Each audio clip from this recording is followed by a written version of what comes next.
FC raises money to support the men and women of the Sheriff's Office that serve you daily during those unexpected times of need. More than 180 guests attended the 2025 Sheriff's Gala on February 1st at the Hammock Beach Resort, raising over $80,000 to support the Flagler Sheriff's Employee Assistance Trust. Flagler County Sheriff Rick Staley.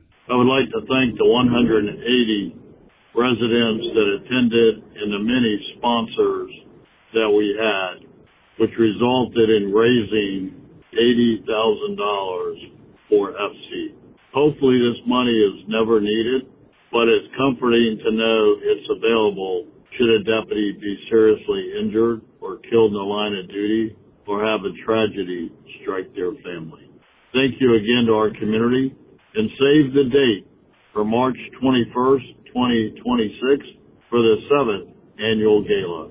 You can find out more by visiting fseat.org. During the event, Sheriff Rick Staley presented the 2024 Annual Awards, recognizing outstanding members of the Flagler County Sheriff's Office and the community. Honorees included Deputy of the Year Christian Harrison, Detention Deputy of the Year Sergeant Brian Sheridan, Communications Specialist of the Year Lucas Santos, Volunteers of the Year Rick and Mary Lou Adams, and Citizen of the Year former tax collector Suzanne Johnston.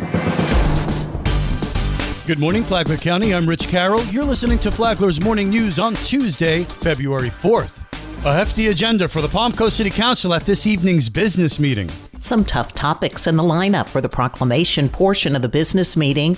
Brittany Kershaw, Director of Communications and Marketing for the City of Palm Coast. The first two are for January 2025, and they are proclaiming them as Human Trafficking Awareness Month and Stalking Awareness Month. Then they will proclaim February 2025 as Teen Dating Violence Awareness Month, and then February 28th as Rare Disease Day. When the business meeting begins at 6 p.m., there will be the first read of an ordinance. And the Community Development Department will present an ordinance that amends and restates the city's Fair Housing Ordinance to align with federal compliance regulations that were recently implemented.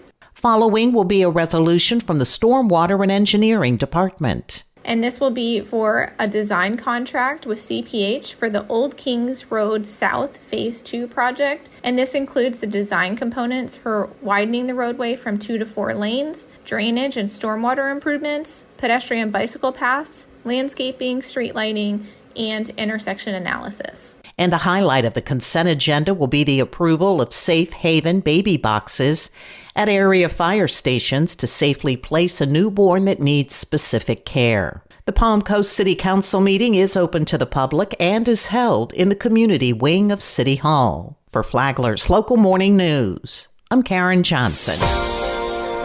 This local news is a service of Flagler County's Toyota dealer, Beaver Toyota US 1 St. Augustine, here to wow you.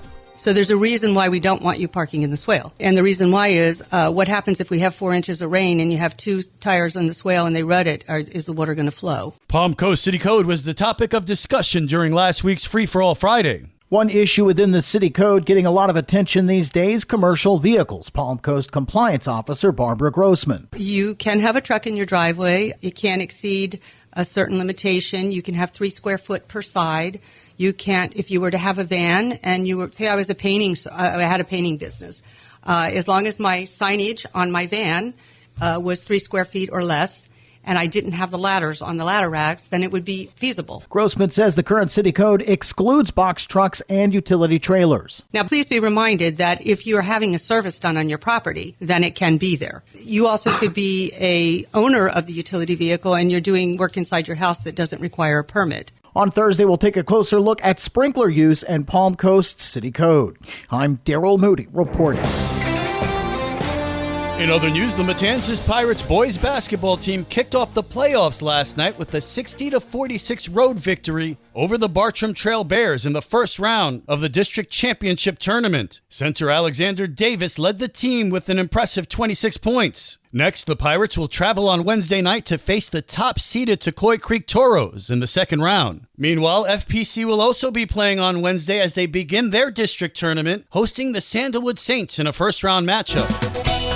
And now you're up to date on Flagler's Morning News. I'm Rich Carroll.